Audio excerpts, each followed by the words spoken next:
ஒரு காரியத்தை விசுவாசிக்க ஆரம்பிக்கிறீங்க, விசுவாச பிரயாணத்தை ஸ்டார்ட் பண்ண ஆரம்பிச்ச உடனே சோதனைகள், பிரச்சனைகள், எதிர்மறையான காரியங்கள் அப்பதான் அட்டாக் பண்ண ஆரம்பிக்கும். அந்த நேரத்தில் தான் பொறுமை வேணும். நிச்சயமாகவே நான் உன்னை ஆசீர்வதிக்கவே ஆசீர்வதித்து உன்னை பெருகவே பெருக பண்ணுவேன் என்றார். அந்தபடியே அவன் பொறுமையாக காத்திருந்து வாக்குத்தத்தம் பண்ணப்பட்டதை பெற்றான். இங்கே தான் மக்கள், இங்கே தான் தோல்வி அடைகிறாங்க. விசுவாசிக்க ஆரம்பிச்சுறாங்க, ஆனால் அது தொடர்ந்து பெருகிற காரியத்தில் அந்த ப்ராசஸில் தான் மக்கள் ஃபெயில் ஆகிறாங்க. விசுவாசிகளும் ஃபெயில் ஆகிறாங்க, ஊழியக்காரங்களும் ஃபெயில் ஆகிறாங்க. ஒரு காரியத்தை படிக்கிறோம், வசனத்தை படிக்கிறோம், அப்படியே படிச்சுட்டு வரும் பொழுது ஒரு வார்த்தை உங்களுக்கு துண்ணா நின்று பேசுது.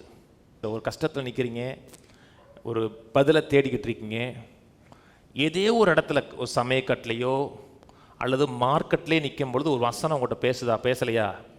அதான் கர்த்தர் பேசுனதுங்க. நீங்கள் அதை பற்றி சிந்திக்கவே இல்லை, திடீர்னு ஒரு வசனம் உள்ள இருந்து அப்படி துண்டா பேசுது. அது என்னது? கர்த்தர் பேசுனதுங்க உங்கள்கிட்ட.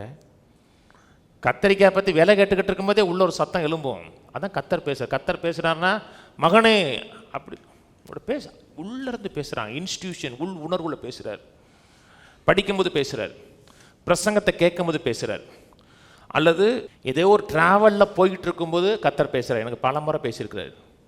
வண்டி ஓட்டிகிட்டு இருக்கும்போது, கார் ஓட்டிகிட்டு இருக்கும் பொழுது, நம்ம அப்படியே முழங்காலில் நிற்க மட்டும் இல்லை, கேஷுவலாக நான் வாழ்ந்துக்கிட்டு இருக்கும்போது கர்த்தர் உள்ளே பேசியிருக்கிறார்.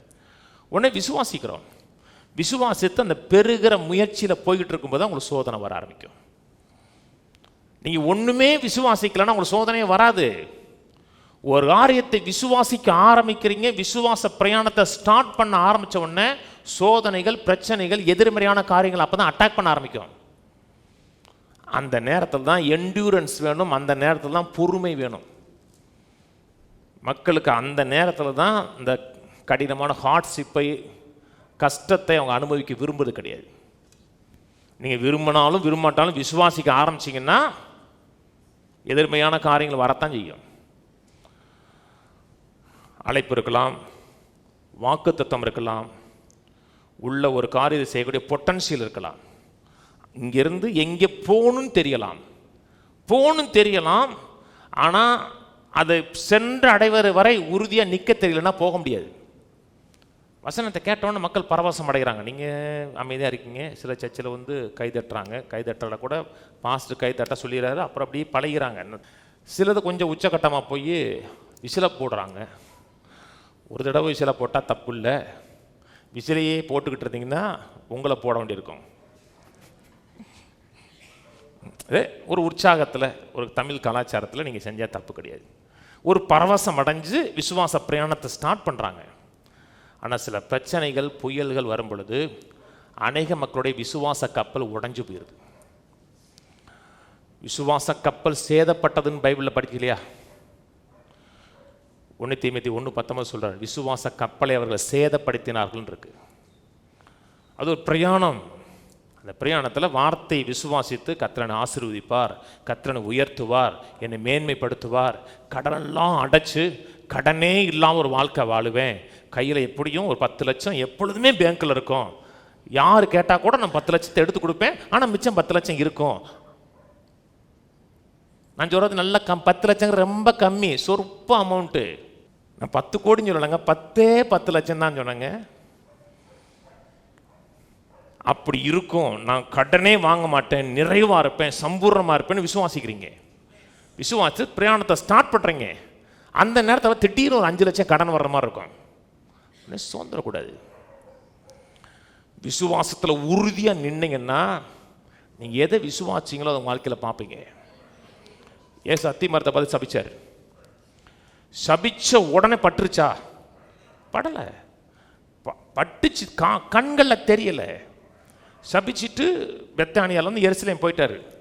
அங்கே எருசலேம் போக ஆரம்பிக்கும் போது நமக்கு யுத்தம் வரும், அவருக்கு யுத்தம் வரலை. நமக்கு யுத்தம் இருக்கும், பிரசங்கம் பண்ணும்போதே அத்தி மரம் பட்டுச்சா படலையா அப்படின்னு என்ன வர வரும். என்ன சமைச்சிருக்கீங்க? அத்தி மரமா? என்னங்க அத்தி மரங்கிறீங்க? இல்லை சாம்பார் தான். ஆனால் அத்தி மரம் உள்ள ஓடிட்டே இருக்கும் பின்னாடி.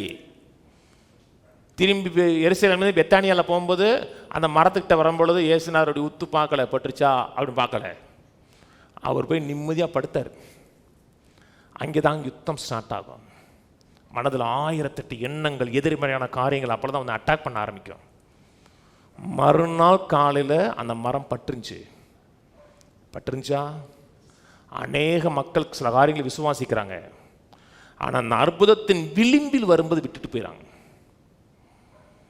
அற்புதத்துக்கு பக்கத்தில் வந்திருப்பாங்க, அந்த நேரத்தில் சோர்ந்து போயிடறாங்க. தளர்ந்து போகும் பொழுது வேதம் சொல்லுது, நம்ம சோர்ந்து போகாமல் தளர்ந்து போகாது இருந்தால் ஏற்ற காலத்தில் அற்புதம். சோர்ந்து போயிட்டோம், தளர்ந்து போயிட்டோம்னா அற்புதத்தின் அவனுக்கு நடந்துச்சு, நமக்கு நடக்கலை. உங்களுக்கு கொஞ்சம் பெருசாக வரலாம். எத்தனை சில வாட்ஸ்அப் ஃபேஸ்புக்கில் சில ஆடு போடுறான். ஒருத்தன் 2 பேர் வைரத்தை தோன்றான், ஒருத்தன் தோன்றான். அவனுக்கு சின்ன வைரம் கிடச்சிருச்சு. அது சந்தோஷமாக எடுத்து போன உடனே இங்கே தோண்டின குழியை விட்டுட்டு அந்த குழியை போய் தோன்றான். ஆனால் இந்த குழியில் 2 நம்பட்டி எடுத்துட்டோம்னா பெரிய வைரம் நிற்கிது. ஏன்னா செய்கிறதை விட்டுட்டான். நீங்கள் எதை செய்கிறீர்களோ அது துணிஞ்சு கடைசி வரை விசுவாச்சிங்கன்னா உங்களுடைய நம்பிக்கை உங்களை வெட்கப்படுத்தாது. ஏன்னா நம்பிக்கையின் தேவன் அவர். எதை நம்புறீங்களோ அதற்கு அவர் தேவனாக இருந்து உங்கள் வாழ்க்கையில் உறுதிப்படுத்துவார். விட்டுட்டீங்கன்னா அதுக்கு உங்களுக்கு வேலை செய்யறதுக்கு ஒன்றுமே இல்லை.